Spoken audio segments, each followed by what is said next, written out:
What if Bondrewd met Jesus? When the love that calculates lives encounters the love that gives itself without taking any. Bondrewd always believed that progress requires sacrifice, not out of hatred, not for pleasure, but out of conviction. He descended deeper than anyone else. He walked through layers where the body disintegrates, where the mind loses form, where the soul, if it exists, is tested to the limit. And with every step, he smiled, educated, calm, affectionate, like a father who believes he is doing the best for his children, even when he leads them to irreversible pain. For Bondrewd, suffering was not an absolute evil. It was a means, a necessary cost for a greater good that few had the courage to pursue. Children cried, bodies broke, consciousness fragmented, and yet he claimed to love. He loved humanity. He loved the future. He loved science. And, in some disturbing way, he also loved each of those children, not enough to spare them, but enough to justify their sacrifice.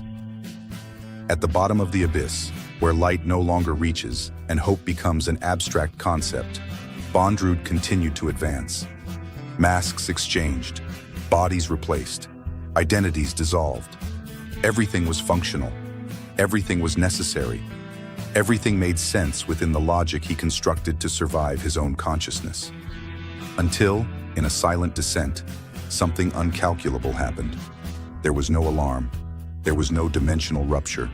There was no chemical reaction. Just presence. There, in a space where even science could not explain why the ground still existed, there was someone who did not wear a mask. Someone who did not hide behind numbers, graphs, or probabilities. Someone who did not need to justify his authority by the results of the experiments. Bondrewd stopped, not out of fear, but out of curiosity. Because that man did not react like a variable, he was just there. And for the first time, Bondrewd felt something strange. Not guilt, not doubt, but the uncomfortable feeling of being seen without any usefulness to offer. The meeting had not yet begun, but the logic of the abyss had already been interrupted. Bondrewd observed that man for a few moments too long to be ignored. There was no hostility. There was no explicit judgment. There was also no scientific curiosity. That disturbed him more than any resistance. "You shouldn't be here," said Bondrewd, with his usual politeness, as if pointing out a protocol failure. "This place demands too high a price for those who do not understand its rules." The man replied unhurriedly, with a voice that did not echo in the abyss, but seemed to sustain it. "I know the price." Bondrewd slightly tilted his head. That answer was not informative. It was existential. "Everything here requires sacrifice," Bondrewd continued. "Progress, knowledge, survival. Nothing grows without pain. I just accepted this before the others." The man looked at him with calm firmness. "You accepted the pain of others to spare your own." The phrase did not sound like an accusation. It sounded like a diagnosis. Bondrewd smiled behind the mask. "I spared humanity. One day, they will thank me. What does it profit a man to gain the whole world and lose his soul?" Gospel of Mark, chapter 8, verse 36. The silence that followed was thick. Bondrewd did not believe in the soul as something measurable. For him, identity was functional continuity. Consciousness was adaptation. Love was a chemical attachment that could be reorganized. "The soul is a poetic concept," he replied, "not scientific. Still, you recognize it when you destroy it." Bondrewd felt something rare, an internal contraction that did not come from the borrowed body he was using at that moment. It was deeper, a logical fissure. "You speak of destruction," he said, "but I create the future. Each sacrifice brings humanity closer to something greater. The future that arises from innocent death bears the mark of blood," the man replied. "And the blood cries out." Genesis chapter 4, verse 10. Bondrewd took a deep breath. For the first time, he needed to reorganize his own rhetoric. "So you are against sacrifice?" he asked. The man stepped forward. "No, Then you are against science? No. Against progress? The man answered in a firm yet gentle voice. I am against turning people into means. Bondrewd remained still. But you also spoke of sacrifice, he insisted. Your followers talk about it. Your own end. Wasn't it a sacrifice? The man nodded. It was. So what is the difference? The answer came without hesitation. I offered myself. Gospel of John, chapter 10, verse 18. The phrase struck Bondrewd like something he had never seriously considered. Voluntary sacrifice, not imposed, not calculated, not outsourced. No one takes my life, the man continued. I give it. Bondrewd fell silent.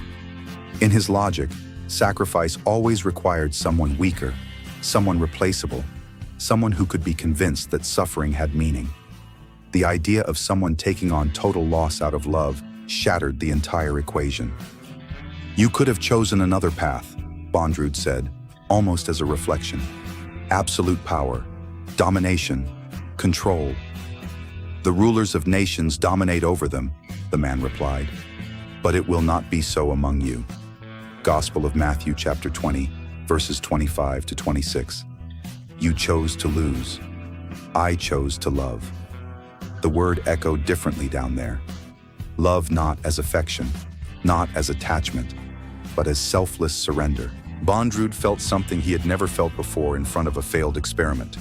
Not pride, not satisfaction, not intellectual excitement, but a question he could not answer with data. What if love fails? He asked. It does not fail. First letter to the Corinthians, chapter 13, verse 8. Even when the cost is absolute, especially when it is. Bondrewd took a step back. For the first time, the mask did not seem sufficient. Because there was someone who did not need to destroy to save, did not need to use children to reach the future, did not need to justify evil with the promise of a greater good. You know I would continue, said Bondrewd, that I would go down again, that other children would suffer. I know. And yet you came. I came to seek what was lost. Gospel of Luke, chapter 19, verse 10. Silence returned, but now it was too heavy to be comfortable. Bondrewd realized then that the problem was never science, nor the abyss, nor progress. The problem was having confused love with results and sacrifice with efficiency. The presence began to withdraw, not as one who concludes a debate, but as one who leaves a wound open, not to kill, but to expose. Bondrewd remained there, surrounded by his convictions, now unstable. He did not kneel. He did not ask for forgiveness. He did not change in that moment.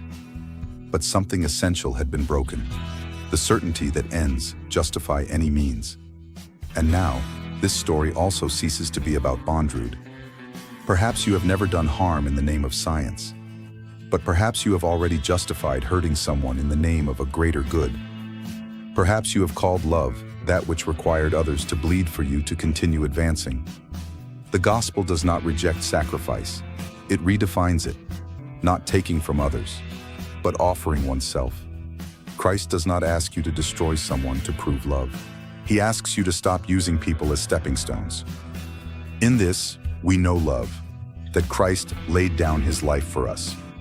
First letter of John, chapter 3, verse 16. If this story confronted you, do not discard it. Perhaps the silence it generates is necessary. If you want to respond today, write in the comments. I choose the love that does not sacrifice the other. Subscribe to the channel for more stories that do not comfort. They transform. Share with those who confuse purpose with cruelty. Because true love does not calculate lives, it cherishes them.